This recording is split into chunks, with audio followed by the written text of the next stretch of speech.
ദേവനെ അവിടുന്ന് മാറ്റിയിട്ട് ക്രിസ്തുവിനെ അവിടെ വെച്ചു എന്നല്ലാതെ ബാക്കിയെല്ലാം ഏകദേശം മിത്രാസ് മതത്തിൻ്റെ അതേ ആചാരങ്ങളും അതേ വിശ്വാസങ്ങളുമാണ് ഇന്ന് നിലനിൽക്കുന്ന ക്രിസ്തു മതത്തിന് എന്നുള്ളതാണ് സത്യം.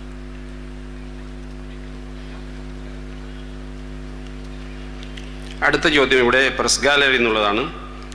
ഏത് തീവ്രവാദി ആക്രമണം ഉണ്ടായാലും അതെല്ലാം മുസ്ലിങ്ങളാണെന്ന് ആരോപണം വരുന്നത് എന്തുകൊണ്ട്? അവർ ഖുർആൻ മനസ്സിലാക്കുന്നത് കൊണ്ടാണോ? ചോദ്യം ചോദിച്ചിരിക്കുന്നത് അൻവർ സാദാത്ത്.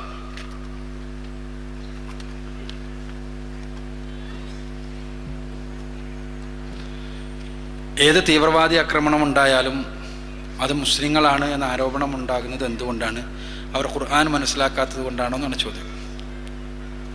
യഥാർത്ഥത്തിൽ പ്രസ്സുകാരൻ ചോദിക്കേണ്ട ചോദ്യം തന്നെയാണത്.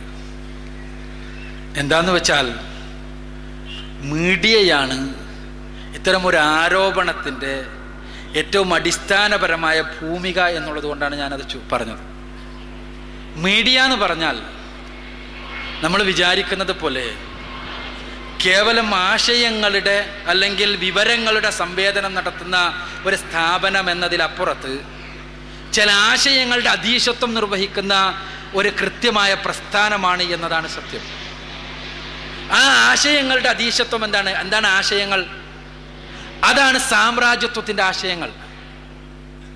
സാമ്രാജ്യത്വത്തിൻ്റെ ഒരു മെഗാഫോണാണ് പലപ്പോഴും മീഡിയ എന്നുള്ള സത്യം വിളിച്ചു പറഞ്ഞത് ഏതെങ്കിലും മുസ്ലിം ഫണ്ടമെന്റലിസ്റ്റ് അല്ല, മറിച്ച് നോം ചോംസ്കിയെയും എഡ്വേർഡ് സൈദിനെയും പോലെയുള്ള പാശ്ചാത്യൻ മീഡിയ അനലിസ്റ്റുകളാണ്.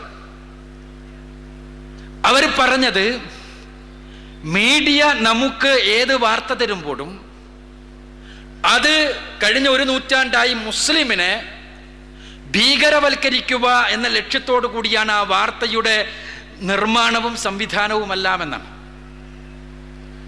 അത് മുസ്ലിമിനെ ഭീകരവൽക്കരിക്കുക എന്ന ലക്ഷ്യത്തോടു കൂടി എന്നാണ്. അവിടെ നമ്മൾ കൃത്യമായി മനസ്സിലാക്കേണ്ടതുണ്ട്, മീഡിയ നിർവഹിക്കുന്നത് രണ്ട് രൂപത്തിലുള്ള കാര്യമാണ്. ഒന്ന്, ഇസ്ലാമിനെ തെറ്റിദ്ധരിപ്പിക്കുക. അതുവഴി അവർക്ക് നേടാനുള്ളൊരു കാര്യമുണ്ട്. ഇസ്ലാം പ്രാകൃതമാണ് എന്ന് വരുത്തി തീർത്ത് കഴിഞ്ഞാൽ ചിന്തിക്കുന്ന, അന്വേഷണാത്മകമായി കാര്യങ്ങൾ മനസ്സിലാക്കാൻ ശ്രമിക്കുന്ന ഒരാളും പിന്നെ ഇസ്ലാമിന് നേരെ തിരിഞ്ഞു നോക്കുക പോലുമില്ല. എന്തുകൊണ്ടെന്നാൽ അത് അങ്ങനെ ഒരു ബുദ്ധിജീവികൾക്ക് പരിശോധിക്കേണ്ട ഒരാശയം തന്നെയല്ലല്ലോ. അത് അഫ്ഗാനിസ്ഥാനിലെ മലമടക്കുകളിൽ ജീവിക്കാൻ വിധിക്കപ്പെട്ട ഏതാനും പ്രാകൃതരായ വൃത്തികെട്ട മുഖം മൂടാത്ത പെണ്ണുങ്ങളുടെ മുഖത്ത് ആസിഡ് ഒഴുക്കുന്ന കൊള്ളരുതാത്ത കുറെ ആളുകളുടെ ആശയം. ഇത് ആധുനിക സമൂഹത്തിൽ ജീവിക്കുന്ന ഒരു മനുഷ്യന് പരിശോധിക്കാൻ പോലും കൊള്ളില്ല. അതുകൊണ്ട് തന്നെ പരിശോധനക്ക് പോലും അർഹമല്ല. ഇത് പരിശോധിക്കപ്പെട്ടാൽ അധീശത്വം ഒരു യാഥാർത്ഥ്യമായത് കൊണ്ട് തന്നെ അധീശത്വം അനുഭവിക്കുന്ന അസംതൃപ്തരായ ആളുകൾക്ക് പരിശുദ്ധ ഖുർആനിന്റെ ആത്മീയവും ഭൗതികവുമായ വിമോചനത്തിന്റെ സങ്കല്പനങ്ങൾ ആശ്വാസദായകമാകുമെന്ന് അവർക്ക് കൃത്യമായി അറിയാം. അതുകൊണ്ട് തന്നെ അത് പരിശോധിക്കപ്പെടുകയും പഠിക്കപ്പെടുകയും ചെയ്താൽ പരിശുദ്ധ ഖുർആനിലേക്ക്, ഇസ്ലാമിലേക്ക് ആളുകൾ കടന്നു വരും എന്ന് കൃത്യമായി സാമ്രാജ്യത്വത്തിനറിയാം. അതുകൊണ്ട് തന്നെ അത് പരിശോധിക്കപ്പെട്ടുകൂടാ ഒരിക്കലും. അതിനുവേണ്ടി ഇസ്ലാം ഭീകരമാണ് എന്ന് പഠിപ്പിക്കപ്പെടണം, ഒന്ന്. രണ്ടാമത്തേത്, ഭീകരത എന്നതൊരാരോപണം എന്നതിനപ്പുറം മുസ്ലിങ്ങളെ ഭീകരവാദികളാക്കി തീർക്കുക എന്ന കുടിലമായ ലക്ഷ്യത്തോടുകൂടി തയ്യാർ ചെയ്യപ്പെടുന്നതാണ് ഇതിലെ പല ന്യൂസുകളും ഇതുള്ളതാണ് സത്യം. അത് ഓരോ കാര്യങ്ങളിലും കഴിഞ്ഞൊരു 10 കൊല്ലമായി അല്ലെങ്കിൽ ഒരു 50 കൊല്ലമായി മീഡിയയെ സൂക്ഷ്മമായി അപഗ്രഥിക്കുന്ന ഒരാൾക്ക് മുസ്ലിമിൻ്റെ മുന്നിൽ ഇനിയുള്ള ആകെയുള്ളൊരു പരിഹാര മാർഗം ആത്മഹത്യാ സ്ക്വാഡാവുകയോ RDX അരയിൽ കെട്ടുകയോ AK-47 തോക്ക് വാങ്ങുകയോ ആണ് എന്നുള്ള ഒരു ചിന്തയും എന്നുള്ളൊരു വികാരവും ഉണ്ടാക്കാൻ പറ്റുന്ന രൂപത്തിലാണ് മീഡിയ ബ്രെയിൻ വാഷ് ചെയ്തുകൊണ്ടിരിക്കുന്നത്. അങ്ങനെയാകുമ്പോൾ അസംതൃപ്തി എന്നത് ലോകത്ത് വിശേഷിച്ചും സാമ്രാജ്യത്വം സ്വാഭാവികമായി ഉണ്ടാക്കാൻ ശ്രമിച്ചുകൊണ്ടിരിക്കുന്നുണ്ട്. അതിന് പ്രത്യേക രാഷ്ട്രീയ കാരണങ്ങളുമുണ്ട്, സൈദ്ധാന്തിക കാരണങ്ങളുമുണ്ട്.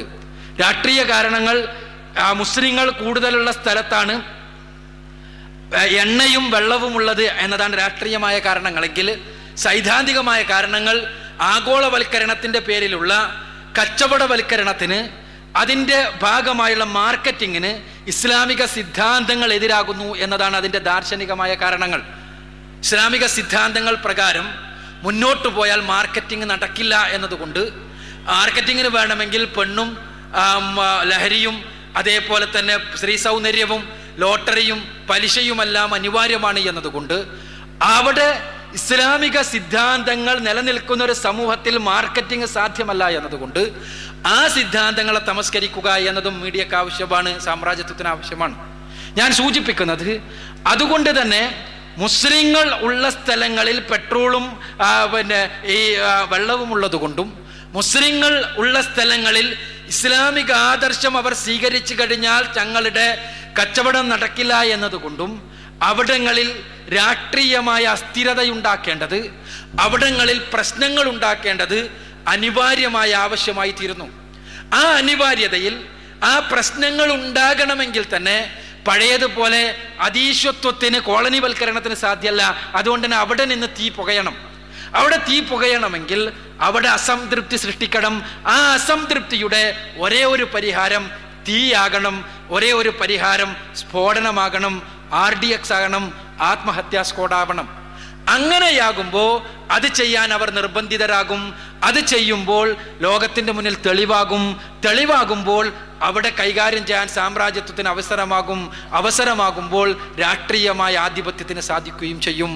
ഇസ്ലാം തമസ്കരിക്കലും നടക്കും. ഇതാണ് ലോകത്ത് നടന്നുകൊണ്ടിരിക്കുന്നത്. ചുരുക്കത്തിൽ തീവ്രവാദിയാകുന്നത് മുസ്ലിമാണ്, തീവ്രവാദിയാകുന്നത് അല്ലെങ്കിൽ മുസ്ലിമാണ് ഭീകരവാദിയാകുന്നത് എന്ന വാദം തന്നെ അടിസ്ഥാനരഹിതമാണ്. ലോകത്ത് പല സ്ഥലങ്ങളിലും കലാപങ്ങളുണ്ട്, പ്രശ്നങ്ങളുണ്ട്. അതൊന്നും മതവൽക്കരിക്കപ്പെട്ടിട്ടില്ല എന്നുള്ളതാണ് സത്യം. ഇന്നും പ്രഭാകരന്റെ മതം ഏതാണ് എന്ന് നമ്മൾ അന്വേഷിച്ചിട്ടില്ല, തമിഴ് ടൈഗർമാരുടെ. അതേപോലെ തന്നെ ഐറിഷ് റിപ്പബ്ലിക്കൻ ആർമിയുടെ മതമേത് എന്ന് നമ്മൾ ചോദിച്ചിട്ടില്ല. ബോഡോ തീവ്രവാദികളുടെ മതമേത് എന്നത് നമ്മളെ പ്രശ്നമായിട്ടില്ല. അതേസമയം മുസ്ലിങ്ങളുടേത് മാത്രം മതമാകുന്നു.